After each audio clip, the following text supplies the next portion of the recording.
So cinema నాకైతే నచ్చింది. కథ ఏంటంటే చాలా సింపుల్ స్టోరీ. నేను ఎక్కడ రివీల్ చేయను, కానీ ఒక ప్లాట్ అయితే చెప్తాను.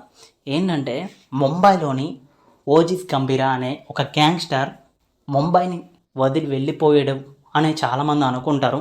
మళ్ళీ ముంబైకి తిరిగి వచ్చి ఏం చేశాడు అన్నది ఇదే కథ. ఇంకా పోల్ ఉన్నది కథ. ఇది ఒక చిన్న పాయింట్ మాత్రమే, కానీ స్టోరీలోని సినిమాలోని చాలా ట్విస్టులు అయితే ఉంటాయని అనుకుంటారు. ట్విస్టులు అయితే ఉండవు, బట్ కానీ పూర్తిగా రివీల్ చేయకూడదు కాబట్టి నేను ఈ యొక్క ప్లాట్ అయితే చెప్పాను. సినిమాలోని ఫైట్ సీన్స్ చాలా బాగున్నాయి, విఎఫ్ఎక్స్ చాలా బాగుంది, పవన్ కళ్యాణ్ గారి లుక్స్ కానీ పర్ఫార్మెన్స్ కానీ నేను చెప్పక్కర్లేదు.